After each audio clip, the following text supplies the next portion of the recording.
সুষমা বসুন্ধৰাৰ নতুন এটি খণ্ডলৈ আপোনাক আদৰণি জনাইছোঁ। শীত আহিছে লাহে লাহে।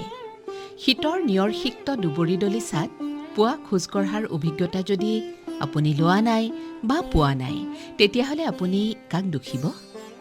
পুৱা শুই নুঠাৰ আপোনাৰ অভ্যাসক, নে আপোনাৰ দুবৰিহীন কংক্ৰিট চোতালক, নে আধুনিকতাৰ নামত আপুনি লালন কৰা এক ধৰণৰ বিলাসী জীৱনবোধক, নে প্ৰকৃতিৰ আহ্বানক অস্বীকাৰ কৰি জীৱনক একক স্বতন্ত্ৰ বুলি ভবা মানসিকতাক? এই কথাখিনি আমি যদি বিশ্লেষণ কৰি চাওঁ, তেতিয়া আমি দেখোঁ যে আমি লাহে লাহে হেৰুৱাই পেলাইছোঁ প্ৰাকৃতিক চেতনা। আমি আঁতৰি আহিছোঁ প্ৰকৃতিয়ে বিনামূল্যে দিয়া বৰ্ণনাতীত পৰিৱেশৰ পৰা। আমি হেৰুৱাইছোঁ মূল্য দিও পাব নোৱাৰা প্ৰকৃতিয়ে দিয়া অনাবিল সুখানুভূতিক। বহুদিন আমি খালী ভৰিৰে খোজ কঢ়া নাই, বিচৰা নাই দেহৰ লগত মাটিৰ স্পৰ্শৰ অনুভৱ। আমি কেইবা কিলোমিটাৰ একেলেঠাৰিয়ে খোজকাঢ়িও ভৰিৰ তলৰ মাটিৰ পৰশ পোৱা নাই। অনাদৃত অথচ অতিকে প্ৰয়োজনীয় দুবৰি বন, সোঁ আৰু বাওঁফালৰ গছ-গছনি চাবলৈ আমি চেষ্টা কৰা নাই। ফৰকাল আকাশৰ ৰং বা মেঘাচ্ছন্ন আকাশৰ গোমা পৰিৱেশ চোৱাৰ হেঁপাহ আমি কৰা নাই।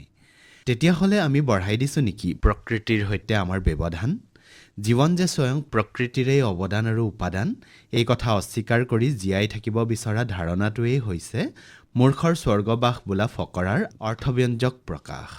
প্ৰিয় শ্ৰোতা, আপুনি যদি প্ৰকৃতিৰ সৈতে নিজৰ জীৱন সংপৃক্ত কৰিব বিচাৰিছে, আপুনি যদি সেই ধৰণেৰে জীৱন সজাই ল'ব বিচাৰিছে, তেতিয়াহ'লে আপুনিয়েই সেইজন মানুহ যাৰ সৈতে আমি যাত্ৰা কৰিম। সুষমা বসুন্ধৰাৰ মজিয়াত কথা পাতিম, প্ৰকৃতি অৰ্থনীতি আৰু জীৱনৰ কথা পাতিম, প্ৰকৃতি বিচ্ছিন্ন আমিবোৰৰ কথা ভাবিম, কাম কৰিম আৰু জগত ধুনীয়া কৰিম। আমাৰ পঞ্জীয়নভুক্ত শ্ৰোতাসকলে সেই যোগসূত্ৰ নিয়াৰিকৈ কৰি যাব। আয়োজন এটা কৰিবলৈ টান, উপভোগ কৰিবলৈ সহজ। এয়া উপৰুৱাকৈ আমি ভবা কথা, দেখা কথা। কিন্তু জীৱনটোক সঠিকভাৱে যাপন কৰিবলৈ বিচৰাসকলে আয়োজনটোতহে নিজকে সমৰ্পণ কৰি ভাল পায়, বেছি সুখী অনুভৱ কৰে, আয়োজনটোক উপভোগ কৰে। কথাটো সৰলকৈ ব্যাখ্যা কৰিলে এনেকুৱা হ'ব: কোনোবাই নিষ্ঠাৰে আৰু কষ্ট কৰি এখন সভা আয়োজন কৰিছে। তাৰ বাবে তেখেতে সময় দিছে, অৰ্থ ব্যয় কৰিছে, শাৰীৰিক মানসিক তেখেতৰ কষ্ট হৈছে। আয়োজনটোৰ বাবে দৰকাৰীখিনি পাবলৈ তেখেত হাবাথুৰি খাবলগীয়া হৈছে। এই যে খৰখেদা, এই যে দৌৰা-দৌৰি, সেই কামটো কষ্টকৰ বুলি বাহিৰৰ পৰা চাই থকাসকলে ভাবোঁ। সেইদৰে সভাখনত আমন্ত্ৰিতসকল সময়ত আহিল, শ্ৰোতা হৈ শুনিলে, জ্ঞান হ'ল, ধুনীয়াকৈ আগবঢ়োৱা চাহ খাই সময়ত গুচিও গ'ল। সেই কামটো বাহিৰৰ পৰা চাই থকাসকলে সহজ, আনন্দদায়ক আৰু তৃপ্তিকৰ বুলি ভাবে। কথাটো পিছে ওলোটাও হয়, বৰং ওলোটাটোহে সঁচা হয়। আয়োজন এটা কৰি কিছু লোকক উপকৃত কৰাৰ হেঁপাহ বহুতৰে থাকে। সেইবোৰ কৰি সেইসকলে জীৱনলৈ অভিজ্ঞতা সঞ্চয় কৰে আৰু সেইবোৰ সঞ্চিত অভিজ্ঞতাৰে সুখী জীৱন যাপন কৰে। তেখেতৰ জীৱন উপভোগ্য হয়। দৰ্শক শ্ৰোতা হোৱাৰ অভিজ্ঞতাতকৈ দৰ্শক শ্ৰোতাক সম্বোধন কৰাৰ অভিজ্ঞতাটো বেছি সুখকৰ। নিমন্ত্ৰণ পোৱা, যোৱা, শুনা, খোৱা, এই কামটো বহুতৰ বাবে সহজ হৈ নুঠে, সহজ নহয়েই। সকলো আয়োজনতে তেওঁলোকে নিমন্ত্ৰণ নাপায়, যোৱাৰ শুনাৰ সুযোগো নাপায়। এনেকৈ থাকোঁতে থাকোঁতে এটা সময়ত জীৱন ৰসবিহীন হৈ পৰে। জীয়াই থকাটো হৈ পৰে দুৰ্বিষহ।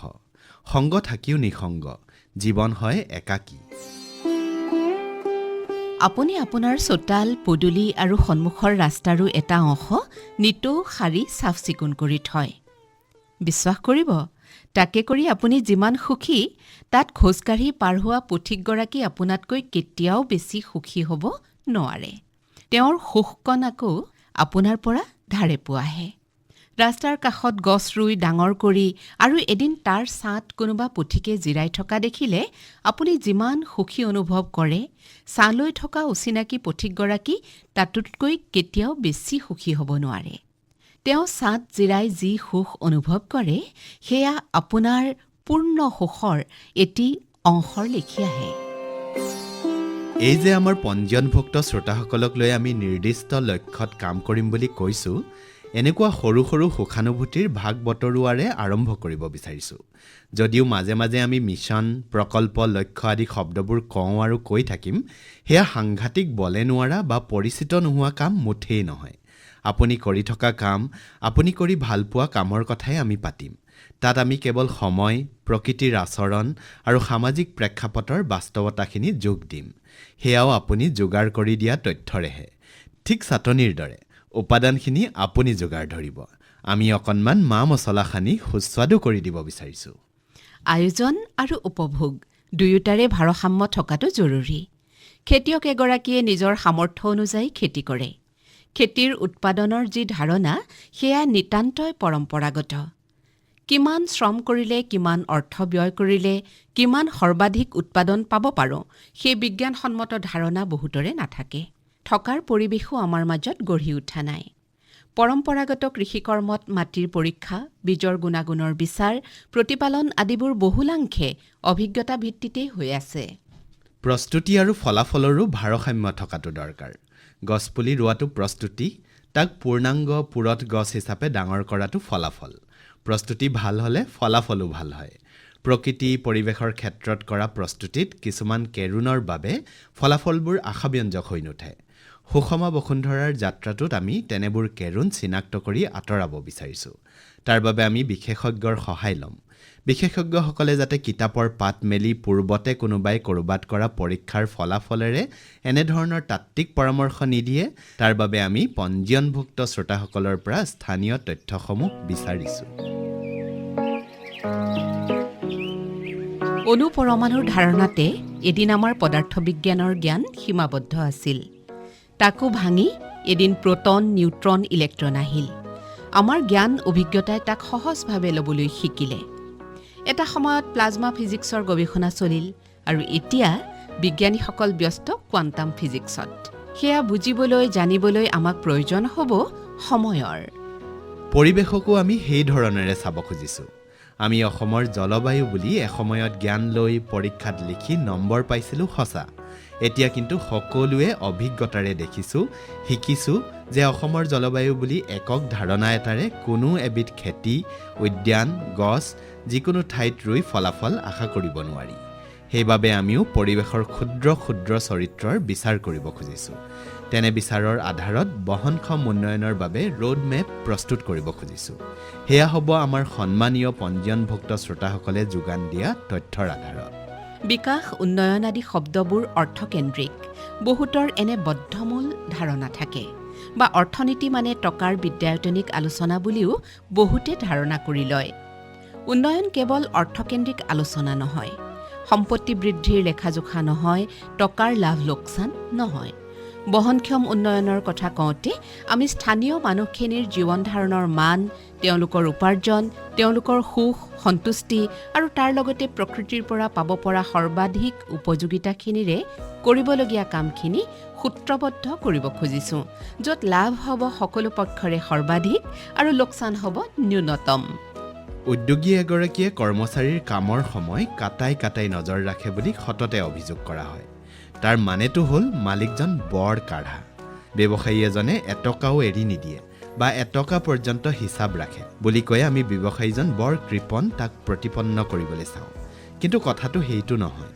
কৰ্মচাৰীৰ কৰ্মৰ সময় নজৰ ৰখা বা এটকা পৰ্যন্ত হিচাপ ৰখাটো উদ্যোগী আৰু ব্যৱসায়ী এগৰাকীৰ প্ৰয়োজনীয় বৌদ্ধিক সচেতনতা।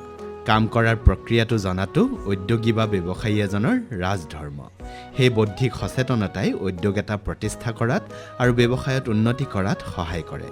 আমাৰ বহুতৰে পিছে এই ক্ষেত্ৰত আগবাঢ়িবলৈ এতিয়াও বহু বাকী। শৰীৰ ভালে ৰাখিবলৈ দৈনিক আমি কিমান পানী খাওঁ তাৰ হিচাপ আমি কিমানে কৰোঁ। বাৰীৰ পৰা বুটলি অনা মানিমুনি, খুতৰা, জিলিমিলি শাক আদিয়ে মাহেকত আমাৰ কিমান টকা ৰাহি কৰিছে তাৰ হিচাপ আমি মুঠিও নাৰাখোঁ বাবেই বৰ অলপতে সেইবোৰত ৰাসায়নিক সাৰ, কীটনাশক দ্ৰব্য ছটিয়াই দিওঁ। বাৰীৰ চুকৰ বেতগাজকেইডালে মাহেকত কিমান সাজৰ বাবে বজাৰৰ পৰা শাক পাচলি কিনাত ৰেহাই দিছে তাৰ হিচাপ জানো আমি ৰাখোঁ? পুৰঠ বেতডালে আমাক কিমান বাৰ্ষিক আয় আনি দিয়ে তেনেবোৰ হিচাপ জানো আমি ৰাখোঁ? নাৰাখোঁ বাবেই দ্বিধাহীনভাৱে সেইবোৰ আমি ধ্বংস কৰি দিওঁ। কিন্তু আমি নিৰাশাবাদীও নহয়। নিৰ্দিষ্ট ধৰণেৰে হিচাপ কৰি জীৱন যাপন কৰা মানুহ এতিয়াও আছে। সুষমা বসুন্ধৰাত আমি পৰিশীলিতভাৱে আৰু পৰিপূৰ্ণভাৱে জীৱন যাপন কৰাসকলক বিচাৰি উলিয়াম আৰু তেওঁলোকৰ কাহিনী ক'ম। তেওঁলোকে আমাৰ অনুষ্ঠান সমৃদ্ধ কৰিব। কাহিনীবোৰ ব্যক্তিবিশেষৰ পৰা সামাজিকলৈ নিব বিচাৰিছোঁ। সুন্দৰ উদাহৰণবোৰ ব্যক্তিৰ পৰা সমাজলৈ প্ৰসাৰিত কৰিব লাগে। এইখিনিতে অভিযানত অংশগ্ৰহণকাৰী কেইগৰাকীমান শ্ৰোতাৰ এই অভিযান্তিক লৈ তেওঁলোকৰ কি আশা আৰু কেনেধৰণৰ পৰিকল্পনা তেওঁলোকৰ আছে তাকে জানি লওঁ আহকচোন। শ্ৰোতা বন্ধু, ফোনৰ জৰিয়তে আমি লগ পাইছোঁ শিৱসাগৰ জিলাৰ আমগুৰি অঞ্চলৰ খনিকৰ গাঁৱৰ বিজন বৰুৱা ডাঙৰীয়া আৰু ভাৰতী বৰুৱা বাইদেউ। তেওঁলোক পতি পত্নী। এতিয়া তেওঁলোকে দুয়ো লগ লাগি আমাৰ সুষমা বসুন্ধৰা অভিযানত অংশগ্ৰহণ কৰিছে। দুয়োলৈ নমস্কাৰ জনাইছোঁ আৰু স্বাগতম জনাইছোঁ আমাৰ অনুষ্ঠানটিলৈ। হয় হয়, আপোনালোকলৈও থাকিল। এতিয়া দুয়োজনকে মই এই প্ৰশ্নটো সুধিব বিচাৰোঁ। আকাশবাণী ডিব্ৰুগড় কেন্দ্ৰই যিটো অভিযান আৰম্ভ কৰিছে সুষমা বসুন্ধৰা নামৰ, এই অভিযানটোৱে সামগ্ৰিকভাৱে সমগ্ৰ সমাজখনৰ লগতে আপোনাৰ অঞ্চলটোত বিশেষকৈ কি ধৰণৰ প্ৰভাৱ বিস্তাৰ কৰাৰ সম্ভাৱনা আছে বুলি আপোনালোকে ভাবে?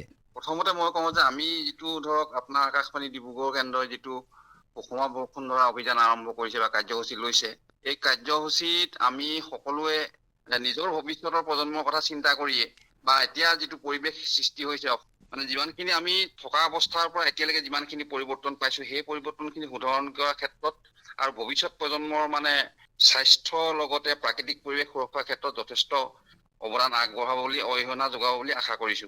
হয়, এতিয়া আমি বৃক্ষৰোপণ কাৰ্যসূচীৰে সমাজখনক সেউজীয়া কৰিম বুলি কৈছোঁ। এতিয়া আপোনাৰ অঞ্চলত তেনেকুৱা ঠাই বা তেনেকুৱা যিকোনো এটা অঞ্চল আছেনে নাই য'ত এই কাৰ্যটো আমি সুকলমে সমাপন কৰিব পাৰিম? মই সৰুৰ পৰা প্ৰাকৃতিক পৰিৱেশতে ডাঙৰ হোৱা এজন ল'ৰা। এতিয়াতো মানে মধ্যবয়সীয়া ব্যক্তি। আমাৰ অঞ্চলটো আগতে আমাৰ যিটো অঞ্চল আছিলে, আমাৰ যিটো আলিমুৰ আছিলে, সেইটো লাহৰি বটল বুলি কৈছিলে। হয়, ক্ৰমাগত সেই মানে নামটো এই বৰগছ কেইজোপা নাইকিয়া হ'ব বা নামটো মানুহৰ মুখত নাইকিয়া হৈ গ'ল। হয়, এতিয়া কথা হ'ল কি, সেই লাহৰি বটলত 7জোপা বৰগছ আছিলে, তাৰে এতিয়া 1জোপা 2জোপা মান আছেগে, কিন্তু সেইজোপা নতুনকে হোৱা। আমি সৰুৰ পৰা সেই 7জোপা বৰগছ দেখিছিলো। হয়, সেই প্ৰাকৃতিক পৰিৱেশটোতে আমি স্কুলত শিক্ষা গ্ৰহণ কৰিছিলো। হয়, এতিয়া কথা হ'ল কি, আমাৰ অঞ্চলত যিটো কৃষি উদ্যোগীকৰণ বুলি ক'ব লাগিব, এইটো কেলে আপোনাৰ যিটো বাগান খেতি, চাহ বাগানৰ যিটো হৈছে, হয়, লগতে অন্যান্য কিছুমান ক্ষেত্ৰত তাৰমানে আপোনাৰ আগৰ গছ গছনিবোৰ কাটি পেলাই এই নতুনকে ৰোৱা হৈছে যদিও পৰ্যাপ্ত পৰিমাণে মানে আপোনাৰ সেউজীকৰণ হোৱা নাই। হয়, আৰু নতুন নতুন ৰাস্তা বনিছে, ধৰক আমাৰ 4 লেনৰ ৰাস্তাটো যিটো হ'ল 10 বছৰত আজি আমাৰ অঞ্চলটোতে প্ৰায় 40,000 মান গছ কাটি পেলালে। হয়, গতিকে এই পৈণত গছখিনিয়ে যিটো আমাক পৰিৱেশ সুৰক্ষা দি আছিলে বা যিটো আমাৰ বায়ুত অক্সিজেনৰ যোগান ধৰিছিলে, সেইটো এতিয়া তেনেকে আমাৰ বাকীখিনিয়ে দিব পৰা নাই বা আমাৰ হয়তো মানে পৰিৱেশৰ ক্ষেত্ৰতো আপুনি এতিয়া অলপ দিন আগতে ধৰক জুলাই মাহৰ লাষ্টত যিটো গৰম পৰিলে, হয়, এই তাৰে আমি এটা প্ৰভাৱ বুলি ভাবিছো।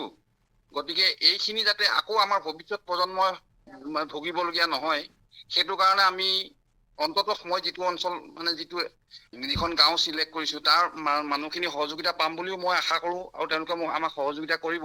গতিকে সেই অঞ্চলটোত যদি আমি ভালকে বৃক্ষৰোপণ কৰো, আৰু প্ৰত্যেকে যদি এটা কথা, বৃক্ষ ৰোপণ কৰিলেই নহ'ব, ধৰক প্ৰতিপালনো কৰিব লাগিব। হয়, গতিকে প্ৰতিপালন কৰাৰ ক্ষেত্ৰত গাঁৱৰ এজন এজন মানুহক যদি আমি প্ৰত্যেক দিনাই দায়িত্ব দিওঁ হয়, বা 2-4জনক দায়িত্ব দিওঁ, তেওঁলোকে সেইখিনি দায়িত্ব পালন কৰিব বুলি মোৰ বিশ্বাস এটা আছে।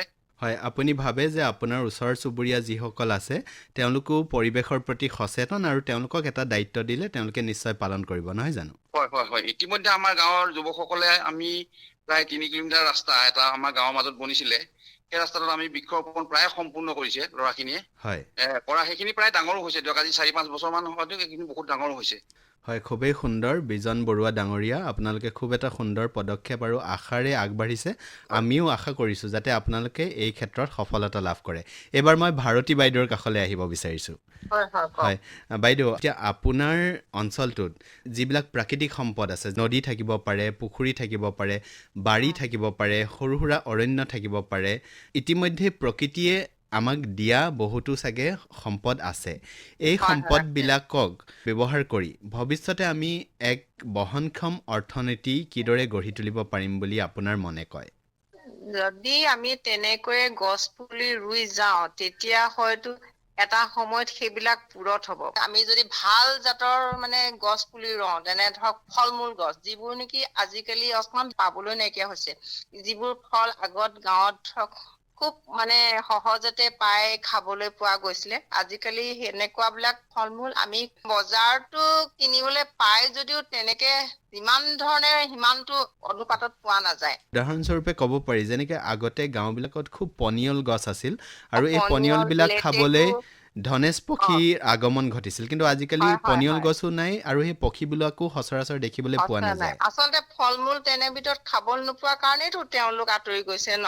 তাৰোপৰি এনেকুৱাও এটা কথা ভাবিব পাৰি নেকি, যিসকল আৰ্থিকভাৱে সচ্ছল নহয়, যাৰ এটা মোটা উপাৰ্জন নাই মাহেকীয়াভাৱে, তেওঁলোকে যদি সৰহকৈ ৰুৱে আৰু ফল মূলৰ ব্যৱসায় বা সেইটো তামোলৰ ব্যৱসায় এইবোৰ কৰিও তেওঁলোকে আৰ্থিকভাৱে সচ্ছল হোৱাৰ সম্ভাৱনা কিমান বাৰু?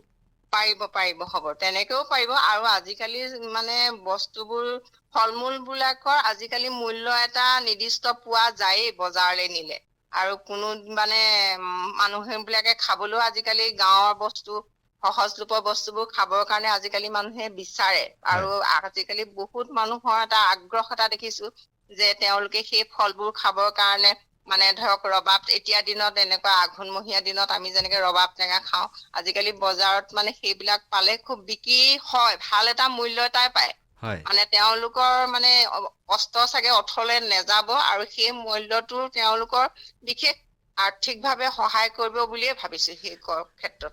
আৰু আমি যদি ঘৰুৱা উদ্যোগৰ কথা চাওঁ, যদি আমি প্ৰশিক্ষণ লৈ আহোঁ, এই ফল মূলবিলাকে কিছুমান সৰু সুৰা ঘৰুৱা উদ্যোগ, খাদ্য উদ্যোগ গঢ়াত কেনেধৰণৰ প্ৰভাৱ পেলাব পাৰে বাৰু? সেইটো আপুনি ভাল কথাই কৈছে।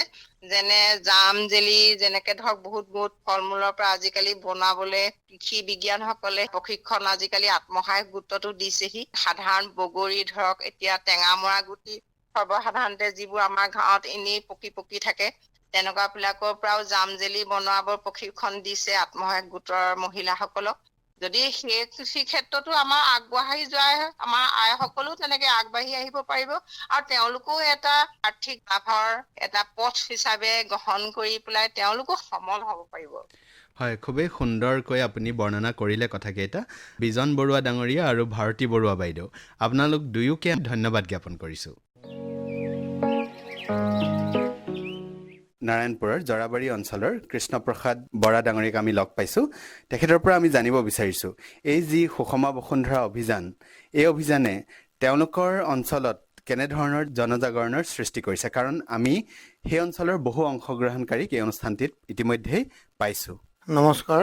প্ৰথম কথা হ'ল, এই সুষমা বসুন্ধৰা আকাশবাণী ডিব্ৰুগড় কেন্দ্ৰই এই অনুষ্ঠানটো প্ৰচাৰ কৰা কিছুদিন আগৰ পৰাই আমি আমাৰ লখিমপুৰ জিলাৰ নাৰায়ণপুৰ অঞ্চলৰ জৰাবাৰী গাঁৱত আমাৰ যি ৰাষ্ট্ৰীয় ঘাইপথ আছে, ৰাষ্ট্ৰীয় ঘাইপথৰ পৰা প্ৰায় 1.5 কিলোমিটাৰমান পথ আমাৰ এই গাঁৱৰ জৰাবাৰী গাঁৱৰ বহুকেইজন 10-12জন যুৱকে লগ লাগি পুৱা 5 বজাৰ পৰা আমি ৰাস্তাৰ দুয়ো কাষ আমি চাফা কৰিলোঁ। চাফা কৰি লৈ পেলাই আমি প্ৰথমেই এজন আমাৰ গাঁৱৰ যুৱকে বহুখিনি বকুল ফুলৰ গছপুলি পচাই ৰাখিছিলে আৰু মনতে আমি সিদ্ধান্ত কৰিছিলোঁ যে ৰাস্তাৰ দুয়ো কাষে প্ৰায় 1.5 কিলোমিটাৰমান পথ আমি চাফা কৰি লৈ পেলাই গছপুলি ৰোপণ কৰিম। কিন্তু গছপুলি ৰোপণ কৰাৰ আগমুহূৰ্তত আমি কি কৰিছিলোঁ, গাঁৱৰ বাঁহনিলৈ গৈ বাঁহ কাটি আনি পেলাই বাঁহৰ গঁৰাল প্ৰথম প্ৰস্তুত কৰি লৈছিলোঁ আৰু আমি প্ৰায় 10-12টামান গছপুলি ৰোপণ কৰাৰ পিছত শুনিবলৈ পালোঁ যে আকাশবাণী ডিব্ৰুগড় কেন্দ্ৰই এটি কাৰ্যসূচী হাতত লৈছে। তেতিয়া আমি সকলো যুৱক উৎফুল্লিত হৈ পৰিছিলোঁ যে আমি যিখিনি কাম কৰিছিলোঁ এই কামখিনি আকাশবাণী ডিব্ৰুগড় কেন্দ্ৰই এটা অনুষ্ঠানৰ যোগেদি ৰাইজক অৱগত কৰিব বিচাৰিছে, সজাগ কৰিব বিচাৰিছে। গতিকে আমি খুব ভাল পাইছিলোঁ। আমাৰ এই গ্ৰুপত থকা প্ৰত্যেকজন যুৱকেই আমাৰ এই অনুষ্ঠানৰ পঞ্জীয়নভুক্ত শ্ৰোতা হ'বৰ কাৰণে চেষ্টা কৰিছিলোঁ। আমাৰ মূল লক্ষ্য উদ্দেশ্য আছিলে দেখিবলৈ ভাল লগা আৰু আমি যাতে জনসাধাৰণে এই গছপুলি ৰোপণৰ অৰ্থে যাতে ছাঁ পাম, আমি অক্সিজেনখিনি বহুত বেছি পাম, এনেধৰণৰ লক্ষ্য উদ্দেশ্য আছিলে। কিন্তু আজি সুষমা বসুন্ধৰা অনুষ্ঠানটোৱে 3-4টা খণ্ড যোৱাৰ পিছতে আমাক যিখিনি সজাগতা ৰাইজক দিছে, আমি বহু উৎফুল্লিত, ভাল লাগিছে। এতিয়া আপুনি নিজৰ অঞ্চলৰ সৌন্দৰ্য বৰ্ধন আৰু লগতে প্ৰাকৃতিক যি পৰিৱেশ তাক সংৰক্ষণৰ বাবে অভিযানটো আৰম্ভ কৰিছিলোঁ বুলি কৈছে। তাৰোপৰি কিন্তু আমাৰ অভিযানৰ এটা অন্তৰ্নিহিত উদ্দেশ্য আৰু দুটা আছে, আৰ্থসামাজিক উন্নয়ন আৰু লগতে বহনক্ষম উন্নয়ন। এতিয়া এই ক্ষেত্ৰত বহনক্ষম উন্নয়নে হওক বা আৰ্থ-সামাজিক দিশটোৰ কথাই হওক, এনেধৰণৰ অভিযানে আপোনালোকৰ অঞ্চলত আৰ্থ-সামাজিক দিশটো উত্তৰণৰ ক্ষেত্ৰত কিবা প্ৰভাৱ পেলাব বুলি আপুনি ভাবেনে? নিশ্চয় ইয়াৰ এটা প্ৰভাৱ পৰিবই, কাৰণ আমাৰ জৰাবাৰী গাঁওখনত প্ৰত্যেক ঘৰ মানুহৰ ঘৰত একোখনকৈ বাৰী আছে আৰু সেই বাৰীখনত আমি তামোল, নাৰিকল, কলগছ, ফলহাৰখিনি উৎপাদন কৰাৰ উপৰিও বগৰী, মধুৰিআম, বিভিন্ন ধৰণৰ এনেধৰণৰ ফলহাৰ যিখিনি আনি পেলাই আজিকালি প্ৰতিপাল কৰিবলৈ, কাৰণ গাঁৱত বহুখিনি বস্তু সুলভ পায়। কাৰণ আমাৰ প্ৰত্যেকৰ ঘৰতে গৰু আছে, গৰু গোবৰৰ এটি সাৰ হয়। ৰাসায়নিক সাৰ ব্যৱহাৰ নকৰাকৈ আমি আমাৰ ঘৰতে উৎপাদিত হোৱা বিভিন্ন ধৰণৰ আৰু কেঁচু সাৰ আজিকালি বহুতে প্ৰস্তুত কৰে। এই সাৰজাতীয় দ্ৰব্য প্ৰয়োগ কৰি লৈ পেলাই আমাৰ ফলহাৰখিনি যদি ৰোপণ কৰে, প্ৰত্যেকজন ব্যক্তিৰ ঘৰতে যদি এজোপাকৈ বিলাতী বগৰী ৰোপণ কৰে, অন্য হ'লেও বছৰেকত ছিজনত বগৰী প্ৰত্যেকজন ব্যক্তিয়ে যদি 10 কেজিকৈও বিক্ৰী কৰিব পাৰে, তেতিয়াহ'লে নিশ্চয় এটা আমাৰ অৰ্থনৈতিক সচ্ছল অৱস্থা এটা হ'ব। আৰু আমি যদি 10জোপা কল ৰুওঁ বিভিন্ন জাতৰ, আজিকালি উন্নত জাতৰ নহ'লেও আমাৰ থলুৱা জাতৰ কলগছ ৰোপণ কৰি হ'লেও এবছৰত যদি আমি 10 থোক কল বিক্ৰী কৰিব পাওঁ, ধুনীয়াকৈ আৰ্থিক সচ্ছলতা এটা পাব পাৰে। তেনেধৰণে নাৰিকল গছ যদি আমি ৰোপণ কৰোঁ, 2 দিন দেৰি লাগিব যদিও তামোলৰ আজিকালি বৰ্তমান যিটো ব্যৱস্থা হৈছে, বিভিন্ন ধৰণৰ প্ৰাকৃতিক দুৰ্যোগৰ খাতিৰত তামোল নোপোৱা হৈছে যদিও প্ৰতিপাল কৰি তামোলনি বাৰীৰ কাৰণে যথেষ্ট সংখ্যক মাটি থাকে। তামোল ৰোপণ কৰিলেও আমাৰ অৰ্থনৈতিকভাৱে স্বাৱলম্বী হ'ব পৰাটো আমি এইটো ভাবিছোঁ। আৰু এই অনুষ্ঠানটোৰ যোগেদি ৰাইজক সজাগতাটোৱে আৰু অকণমান উন্নতিৰ ক্ষেত্ৰত সহায়ক হ'ব। এটা কথা মই বহু পুৰণি কথা ক'ব বিচাৰিছোঁ যে আমাৰ সমাজত বা গাঁও অঞ্চলত এটা কথা প্ৰবাদ আছিলে যে ৰেডিঅ'ত কথা এবাৰ কয়, বা এই কথাটো ৰেডিঅ'ত কৈছে। ৰেডিঅ'ৰ যোগেদি কিবা এটা বাক্য প্ৰচাৰ হোৱা মানে ৰাইজে খুব সহজভাৱে লৈ লয়। ৰেডিঅ'ত যদি কিবা এটা কথা কৈ দিয়ে কোনোবা বিশেষজ্ঞ এজনৰ ওচৰত, আমাৰ সেই কথাটোহে মানি লয়। গতিকে এই অনুষ্ঠানটোৰ যোগেদি যদি ৰেডিঅ'ত এনেধৰণৰ বগৰী পুলি ৰুবলৈ কৈছে, কল পুলি ৰুবলৈ কৈছে, মাছ পুহিবলৈ কৈছে আমাৰ এনেই থকা মাটিত, এই কথাটো হ'লে আৰু দুগুণে আমাৰ গাঁও অঞ্চলৰ ব্যক্তিসকল উৎসাহিত হ'ব বুলি মোৰ ধাৰণা হয়। ধন্যবাদ কৃষ্ণপ্ৰসাদ বৰা ডাঙৰীয়া। সন্মানীয় পঞ্জীয়নভুক্ত শ্ৰোতাসকলে দিয়া তথ্যবোৰ আমি বিশেষজ্ঞৰ হাতত পৰ্যায়ক্ৰমে অৰ্পণ কৰিছোঁ। বিশেষজ্ঞসকলৰ সময় আৰু সুবিধা অনুসৰি আমি নিৰ্দিষ্ট এলেকা চিনাক্ত কৰিম আৰু সূচী প্ৰস্তুত কৰিম। প্ৰয়োজনত সেই অঞ্চলৰ পঞ্জীয়নভুক্ত শ্ৰোতা আমাৰ কেন্দ্ৰলৈ আমন্ত্ৰণ কৰি বিশেষজ্ঞসকলৰ সৈতে মুখামুখি কৰাই দিম। আচলতে আমি কামে কাজে আগবাঢ়োতে কোনো ধৰণৰ খুঁত ৰাখিবলৈ বিচৰা নাই, অৰ্থাৎ প্ৰস্তুতি ঠিকে ঠাকে কৰিব খুজিছোঁ যাতে তাৰ নিশ্চিত ফলাফল ওলায়। বাৰু আহক এতিয়া পঞ্জীয়নভুক্ত শ্ৰোতাসকলৰ বাবে দিয়া কামৰ কথা পাতোঁ। যোৱা সপ্তাহত আমি দিয়া কামবোৰ আছিল: নিজৰ নিজৰ কামৰ এলেকাটোত থকা তামোল পাণৰ বাৰীৰ সংখ্যা আৰু তাৰ আনুমানিক মাটিকালিৰ পৰিমাণটো জনাবলৈ দিয়া হৈছিল। আপুনি কাম কৰা এলেকাটোত নাৰিকলৰ গছ কেইজোপা আছে বাৰু? অন্যান্য ফল মূল যেনে কল, কমলা, বগৰী আদিৰ খাট বা বাগিচা আছে নেকি? যদি আছে, বেলেগে বেলেগে উল্লেখ কৰি, মানে কমলা বাৰী, কলৰ বাৰী বুলি উল্লেখ কৰি সেইবোৰৰ কিমানখনকৈ আছে তাৰ সংখ্যাটো জনাবলৈ কোৱা হৈছিল। গাঁওখনৰ সৰ্ববৃহৎ বাৰীখনৰ মানে কল, কমলা, তামোল যিকোনো বাৰীৰ আনুমানিক মাটিকালি জনাবলৈ দিয়া হৈছিল। আৰু একেবাৰে সৰু বাৰীখনৰ মাটিকালিও জনাবলৈ কোৱা হৈছিল। গাঁওখনত পুখুৰী কিমানটা আছে? গোটেইকেইটা পুখুৰীৰ সৰ্বমুঠ পানীকালিৰ আনুমানিক হিচাপ এটা জনাবলৈ কোৱা হৈছিল। আটাইতকৈ ডাঙৰ পুখুৰীটোৰ পানীকালি আৰু আটাইতকৈ সৰু পুখুৰীটোৰ পানীকালিৰ হিচাপটো দিবলৈও কোৱা হৈছিল। এই তথ্যখিনি যুগুতাই 18 ডিচেম্বৰ বা তাৰ আগতে পোৱাকৈ আমালৈ পঠিয়াবলৈ কোৱা হৈছিল। দুয়েকে ইতিমধ্যে পঠিয়ালে। আশা কৰিছোঁ আপোনালোকেও ইতিমধ্যে তথ্যখিনি সংগ্ৰহ কৰিছে, কাৰণ এই তথ্যখিনি আমাৰ অনুষ্ঠান পৰিকল্পনাৰ বাবে অতিকে প্ৰয়োজনীয়। সেয়েহে আশা কৰিছোঁ সকলোৱে এলাহ নকৰি সামান্য সময় উলিয়াই আমালৈ সময়মতে পঠিয়াব। কলৈ পঠিয়াব লাগিব ঠিকনাটোতো জানেই, ফৰ্মখনত দিয়া আছে। এতিয়া এই সপ্তাহটোৰ বাবে আপোনালোকৰ কাম দিব খুজিছোঁ। আমি এই কামৰ বাবে ইতিমধ্যে দিয়া প্ৰপত্ৰখন উলিয়াই লওকচোন, চাই যাব দেই। প্ৰথমে আমাক দিব আপুনি কাম কৰা এলেকাটোৰ পশুধন সম্পৰ্কীয় কেইটামান তথ্য।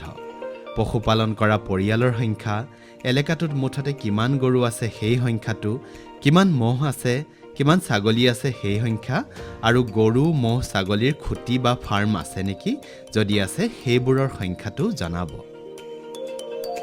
ইয়াৰ পিছত এলেকাটোত কিমানটা পৰিয়ালে কুকুৰা পোহে সেই সংখ্যাটো আৰু কাৰোবাৰ কুকুৰা পাম বা ফাৰ্ম আছে নেকি যদি আছে তাৰ সংখ্যাটো গাঁওখন বা এলেকাটোৰ কিমানটা পৰিয়ালে হাঁহ পালন কৰে কাৰোবাৰ পাম বা ফাৰ্ম আছে নেকি যদি আছে তাৰ সংখ্যাটো গাঁওখন বা এলেকাটোৰ কোনোবাই গাহৰি পালন কৰে নেকি যদি কৰে কিমানটা পৰিয়ালে গাহৰি পালন কৰে সেই সংখ্যাটো আৰু যদি কাৰোবাৰ গাহৰি ফাৰ্ম আছে তেনে ফাৰ্মৰ সংখ্যা কিমান গাঁওখনত কিমানখন বাহনী আছে সেই সংখ্যাটোৰ লগতে বাহনীয়ে আৱৰি থকা মাটিকালিৰ আনুমানিক হিচাপ এটা লাগে প্ৰপত্ৰখনত প্ৰথমে নিজৰ নাম আৰু কাম কৰা এলেকাটোৰ নাম লিখিবলৈ নাপাহৰে যেন তথ্যখিনি যুগুতাই প্ৰপত্ৰখন পূৰণ কৰি অহা 29 ডিচেম্বৰ বা তাৰ আগতে পোৱাকৈ আমালৈ পঠিয়াই দিয়কচোন আপোনালোকক দিয়া প্ৰপত্ৰখনত আমাৰ ইমেইলৰ ঠিকনা আৰু হোৱাটছএপ থকা টেলিফোন নম্বৰটো দিয়া আছেই তালৈকে পঠিয়াব শ্ৰোতা বন্ধু আজিলৈ আমাৰ অনুষ্ঠান সামৰিবৰ সময় হৈছে আমি কৈছিলোঁ যে আমাৰ পঞ্জীয়নভুক্ত শ্ৰোতাসকলৰ লগতে সমাজৰ কল্যাণৰ বাবে বিভিন্ন সেৱামূলক কাম কৰাসকলৰ বাবে সুষমা বসুন্ধৰা অনুষ্ঠানটো মত প্ৰকাশৰ এক মঞ্চ হওক গতিকে সমাজৰ কল্যাণমূলক কাম কৰা যিকোনো শ্ৰোতাই তেওঁলোকৰ অভিজ্ঞতাৰ কথা আমালৈ লিখিব পাৰে আমাৰ ঠিকনা সুষমা বসুন্ধৰা মাৰফত অনুষ্ঠান মুৰব্বী আকাশবাণী ডিব্ৰুগড় পিন 786003 ইমেইল যোগেও আমালৈ লিখিব পাৰে আমাৰ ইমেইল আইডি হ'ল airdaak@gmail.com প্ৰতি দেওবাৰে সন্ধিয়া 6:15 সুষমা বসুন্ধৰাৰ পুনৰ প্ৰচাৰ শুনিছেই চাগে পুৱাৰ ভাগত শুনোতে কিবা খুকুজা থাকি গ'লে সন্ধিয়া পুনৰ শুনি ল'ব পাৰিব বাৰু তেনেহ'লে আজিলৈ বিদায় লৈছোঁ অহা দেওবাৰে নতুন এটা খণ্ডলৈ পুনৰ লগ পাম পুৱা 8:30 বজাত নমস্কাৰ